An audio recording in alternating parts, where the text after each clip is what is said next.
Hello, this is SSW, and I'm doing a video after this long of a time. Well, my videos don't get many views, but I decided to do this because I was inspired by the videos that Donnie B all day, 411 Outdoors, and Choirboys Cutlery were doing. And this was started by 411, Choirboys Cutlery were doing. And this was started by 411 Outdoors, but they were asking what kind of weapons would be prohibited for self-defense for uh, that you would carry, or basically what can you get around, or what can you use for your self-defense without getting in too much trouble, and knowing your local laws and your state laws. That is a very good question, but it's also a very complicated question because the tools you choose is largely dependent on the environment. Now, some are universal, but some tools you will carry for some tools you will have for your home defense.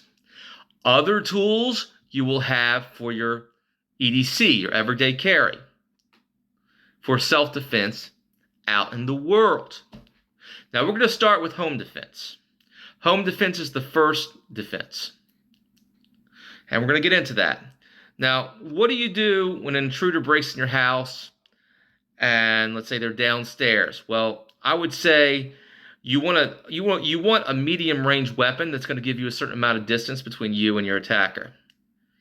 And this one will do. This is a pepper ball launcher from Sabre. And it goes the distance, and it will give you enough distance from your attacker. It's a CO2 powered. I keep this close to me. I'll put it that way. One of the many tools I keep close to me if there's a home intruder.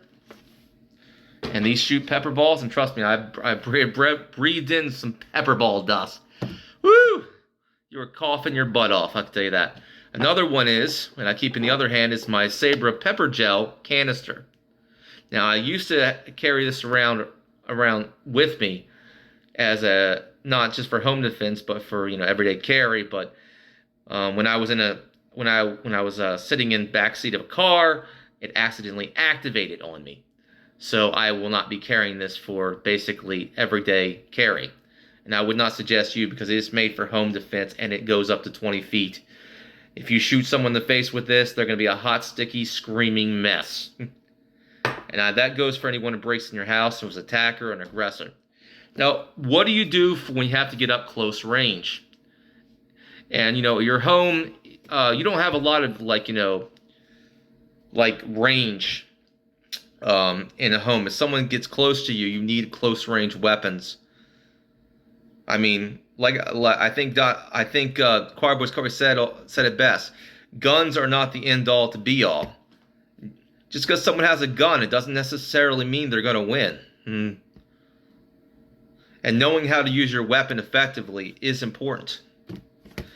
I will say one of the tools that I would employ is this. A simple slapjack. Piece of leather and with some lead. It's old school, it's effective, it'll work. Now another tool I will say would be effective for home defense that I don't use all the time, but I did one time in my life that got me the name Slingshot Warrior when I was defending my home, and it was all I had. And this big guy was trying to come into the house and beat up my brother, was this, a slingshot. A simple slingshot. Now, you might underestimate this weapon, but I tell you, I basically with one shot, well, it took me 2 shots and then I got it right. I prevented this guy from entering the house.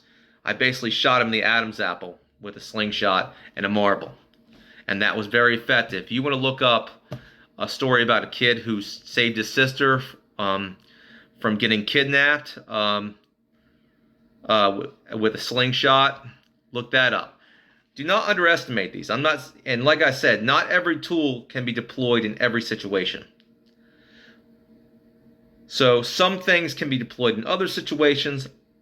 Other things can be deployed in some situations. For defending a family member, and if this is all you got, yeah, it'll work. It will work. Steel ball bearing, marble, whatever.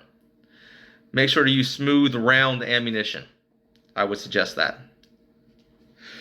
Now, as for, let's say you have to get up close and personal with somebody. Let's say you have to stab somebody.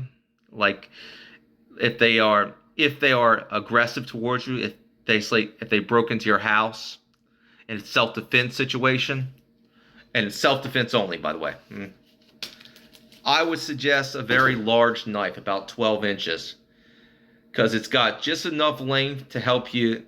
It's got just enough length where it's not going to be cumbersome, but enough length where it gives you enough range where you can just, if you train with this effectively, you can use it. I actually set up a training method. You can actually fight with this in hallways if you know what you're doing.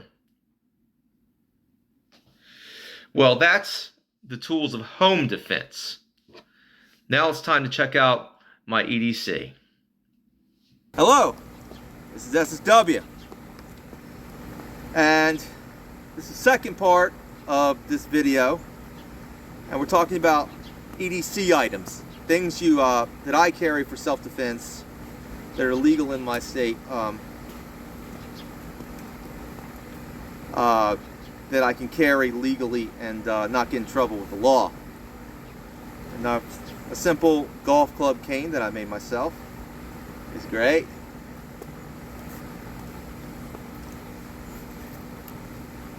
That's simple. Put that there.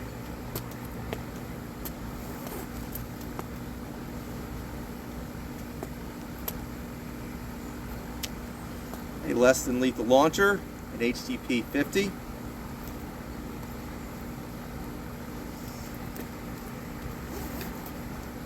Carry my pepper gel because with pepper spray the wind will blow it back, but so it's a little bit better, but you got to aim for the face in a self-defense situation. I carry one of these at nighttime. This is a flashlight,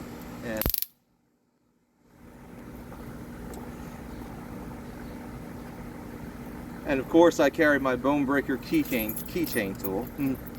You can get this bad boy past courtroom security.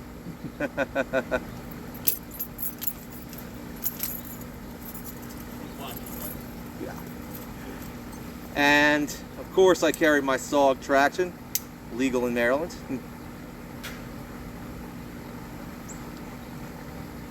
Very sharp knife. Tactical pin. Very good if you have a knife alternative.